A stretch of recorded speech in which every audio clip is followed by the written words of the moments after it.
கரூர் தாவேக்கு கூட்ட நெரிசல் பலி வழக்கு தொடர்பாக சிபிஐ அனுப்பிய சம்மனை ஏற்று தற்போது முன்னாள் அமைச்சர் செந்தில் பாலாஜி நேரில் ஆஜராகியுள்ளார். கூடுதல் விவரங்களோடு இணைகிறார் நமது செய்தியாளர் மதியழகன். வணக்கம் மதியழகன், வழக்கு தொடர்பான விவரம்.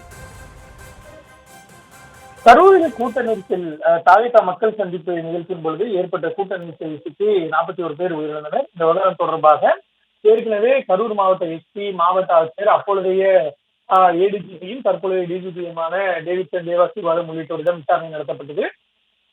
அதே போல தாவேகா தலைவர் விஜய், அவரது கட்சி நிர்வாகிகள் என அது மட்டுமில்லாமல் கரூர் மாவட்ட செயலாளர் உள்ளிட்ட பலரிடம் விசாரணை நடத்தப்பட்ட நிலையில் இந்த விவகாரம் தொடர்பாக விசாரணைக்கு ஆஜராகுமாறு கரூர் மாவட்ட எம்எல்ஏவும் முன்னாள் அமைச்சருமான செந்தில் பாலாஜிக்கும் சிபிஐ உத்தரவு பிறப்பித்திருந்தது.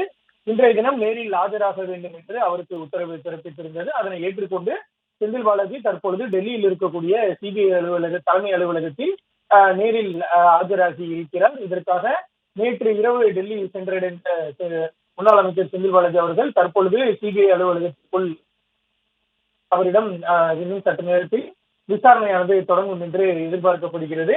இந்த விவகாரம் தொடர்பாக செந்தில் பாலாஜி மீதுதான் பல்வேறு குற்றச்சாட்டுகள் முன்வைக்கப்பட்டன. குறிப்பாக மற்ற மாவட்டங்களில் நடைபெற்ற மக்கள் சந்திப்பின் பொழுது ஏற்படாத இது போன்ற பிரச்சனை கரூரில் மட்டும் ஏற்பட்டது. செந்தில் பாலாஜி குறித்து விமர்சிக்க தொடங்கியவுடன் தான் வாட்டர் பாட்டில்கள், காலணிகள் வீசப்பட்டன என பல்வேறு குற்றச்சாட்டுகள் எழுப்பப்பட்டன.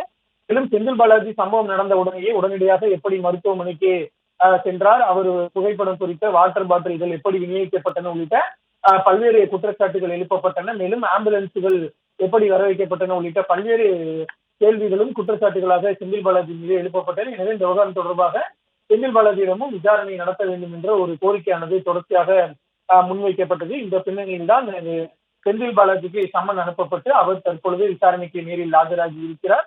அவரிடம் அவர் மீதான குற்றச்சாட்டுகள் குறித்து கேள்விகள் எழுப்பப்படும் என எதிர்பார்க்கப்படுகிறது. இந்த விவகாரம் தொடர்பாக தமக்கு எப்படி சம்மன் அனுப்பப்பட்டது என்பதே தமக்கு புரியவில்லை என்றும் செந்தில் பாலாஜி தெரிவித்திருந்தார். ஏனென்றால் பாதிக்கப்பட்டவர்களை பார்க்க சென்றதற்காக தான் தமக்கு சம்மன் அனுப்பப்பட்டதாக சிபிஐ கூறினால் மற்றவர்களும் தானே பார்க்க சென்றார்கள் என்ற ஒரு கேள்வியும் செந்தில் பாலாஜி தரப்பில் எழுப்பப்பட்டிருந்தது.